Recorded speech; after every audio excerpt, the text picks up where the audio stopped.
The term Locktober refers to a viral challenge throughout October designed to take participants through 31 days of chastity. So whether you're playing alone or with a partner this month, keep watching for my 7 keys to a sexy and successful Locktober.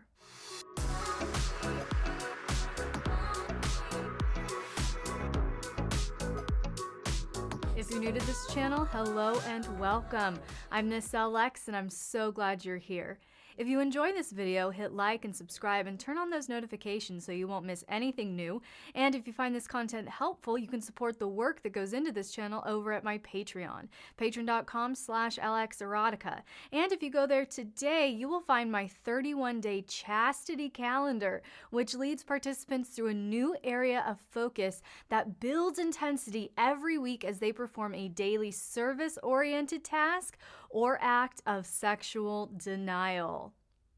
All right, so the first and most important step is to measure accurately and then choose your device. All right, gentlemen.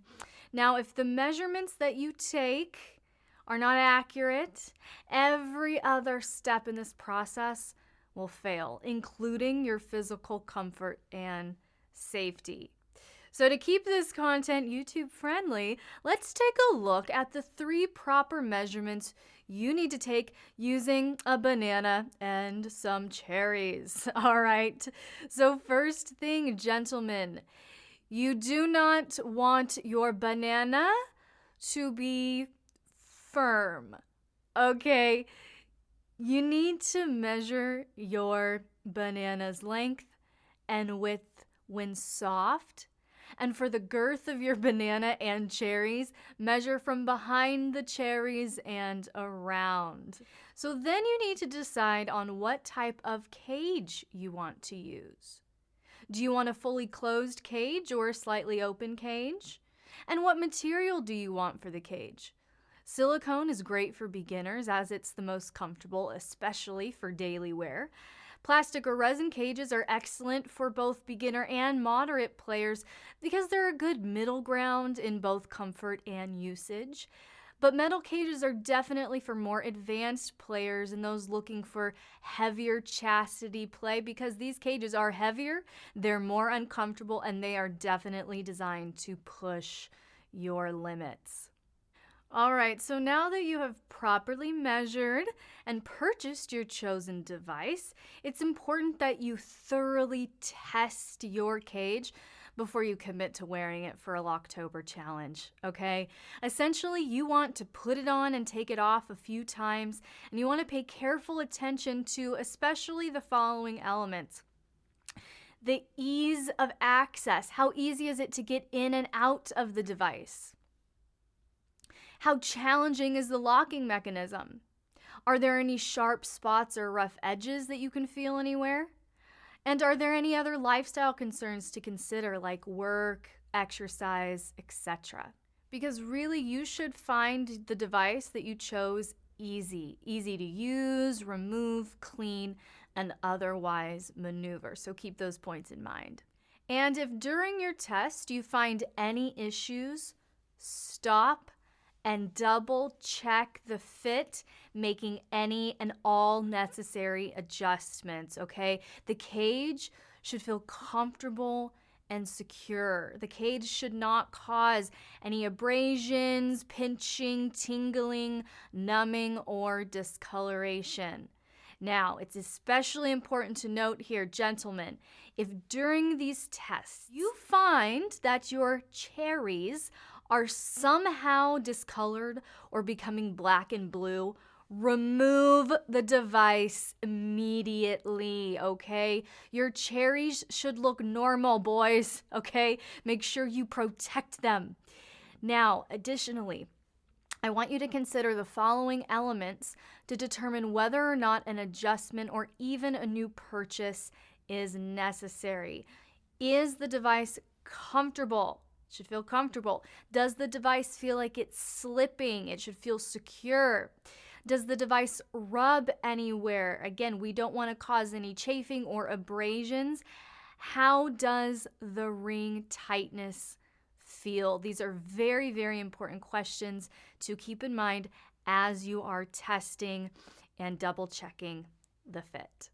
And once you've thoroughly tested the device and deemed it comfortable and safe, it's time to gradually increase your time in chastity.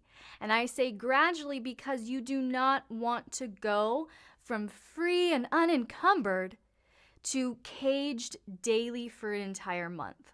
Okay, you're setting yourself and your dominant partner up for failure here. You are setting your key holder up for discouragement and failure. Okay, so I want you to start slow. Start by trying to sleep through the night in your cage. Okay, and if you find that experience to be pleasurable or successful, gradually build up more time in chastity. Okay, and the goal here is to stay caged for a minimum of 48 hours. We want to build up to that minimum of 48 hours. And throughout the course of that 48 hours, you want to engage in vanilla activities and be in vanilla settings just like you would on a day-to-day basis. Okay, going to work, going to the gym, running errands, etc. Okay, and once you're able to successfully pass the 48-hour test, then you can start building up and even trying my Locktober challenge, which again, you can access now at patreon.com/LXerotica.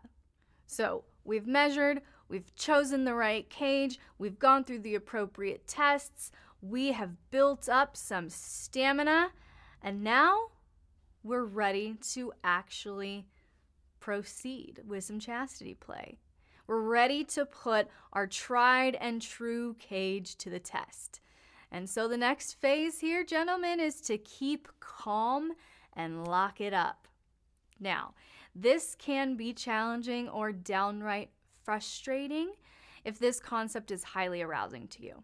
So keep your thoughts calm and as non-sexual as possible as you're getting into the cage, with anything from recalling embarrassing childhood stories to reciting mom's meatloaf recipe, okay? And if that doesn't work, maybe try the physical route by taking a cold shower or even having your last orgasm of the month. Basically, anything that can help you move that sexual energy out of your body as you're getting locked up, that's the way to go. All right, so now you are locked up in the submissive bliss of chastity.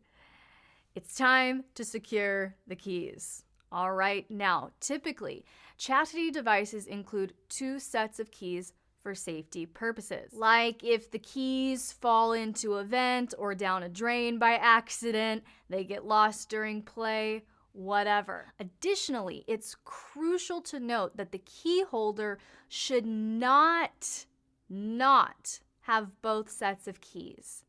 The key holder should get 1 set of the keys, but the other set needs to be kept in a secure but accessible location in case of an emergency. Safe, sane, consensual in all things, right? So this is going to ensure the safety of being able to get out of this cage in case the keys are lost or whatever. There's an emergency of some sort, okay? And this will also give both partners so much peace of mind and assurance of this safety. And when both partners have this peace of mind, they have this assurance, it will only foster deeper play and better connection. And finally, clean those bananas, boys, okay? Just because you're caged does not mean you have an excuse to neglect your personal hygiene. In fact, being caged requires you to be more diligent about your cleanliness. So, wash your bananas and cherries daily, gentlemen. Even if you have a closed cage, allow soap and water to get into the cage as much as possible. Get it as clean as much as possible. Then dry thoroughly. You could even use a blow dryer on the low heat setting if you need to, but dry thoroughly.